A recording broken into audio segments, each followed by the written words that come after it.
Hi, this is Swayne. I'm the USD 407 Superintendent of Schools, and I am coming to you with 6 Minutes with Swayne again here from my office. A lot of questions have come up since Election Day is just around the corner on Tuesday, November 5th. And with our bond on the election, many questions have arisen, especially since we offered the Q&A in person as well as on Facebook Live. And so I wanted to take an opportunity to clarify just some information that many questions are out there. So I figured many more may have those as well. First of all is a conversation around a mini split system for HVAC that could be much less expensive as well as effective to solve the HVAC problems at our district. There's reality in that mini split system could work. The situation, however, is that we don't have that on our ballot because HVAC is not the only solution we're looking for. The solutions we're looking for with our bond are actually rooted in our electrical components and capacity. That is the highest priority as defined by engineers, architects, and also our community as school teachers to understand and want to fix that solution first. And the HVAC is a piece that we want to attack as well because our buildings are in need of that. And so given the research that was done for about 3 or so years between about 2015 and 2018, we as USD 407 and listening to the experts that are out there evaluating the entire need of our buildings have put us right here in this bond, trying to do these things as our best foot forward for that effort in our buildings. Another thing that has come about is to really be clear about what our projects are. Our projects are only two.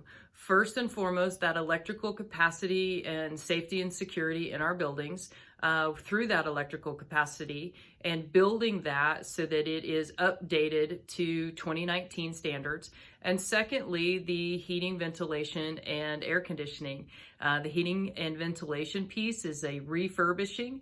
The air conditioning is an add, as our buildings are not centrally air conditioned. Also within that is the clarity to make sure that our stakeholders have an invitation to be sure we spend all the money on the right thing. That stakeholder involvement actually started happening way back in 2014 or even before then.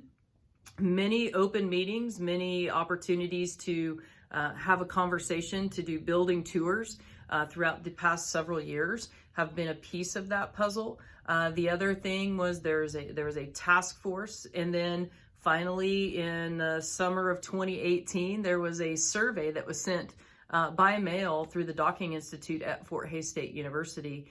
And so the reason we have electrical and HVAC on this bond is because our stakeholders said these are the most important tasks and the most affordable things we think we can try to do right now.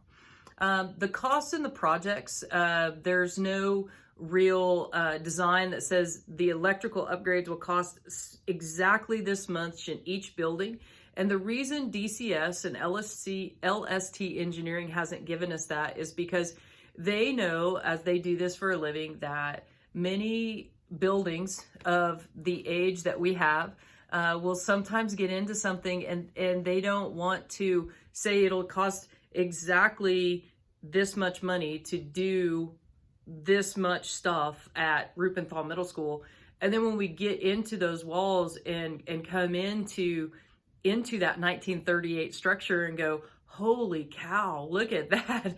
We don't know what to do with this, and this is something unexpected. And so they calculate all of those ideas into play, but they also make sure that they don't want to back us into a corner with our community that says, but you only said it would take this much money. And so what we know is it will take $9.9 million, but I can't tell you exactly how much each project costs or what each building will cost because we're trying to be sure that we protect our honesty and our truth. One question that is very evident every time I have the opportunity to have a conversation is sales tax.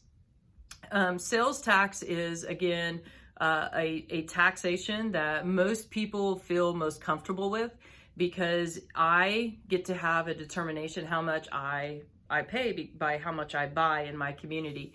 School districts, according to Article 36 of the Kansas Constitution, do not have the ability to issue sales tax. We are not a sales taxing agency. And the reason for that is because sales tax is inconsistent. And what we know about schools is that we must consistently and constantly provide an education by the same rules and our Constitution that doesn't allow us to issue sales tax. And what we know is that property taxes are the most consistent. They are most consistently collected, and therefore it allows for schools to constantly provide that education for our youth in our community of Russell County that we very much want to do very well. Finally, one thing that has been challenged or asked of me is to say, if we give you this money, you're going to use it for whatever you want. And that can't happen.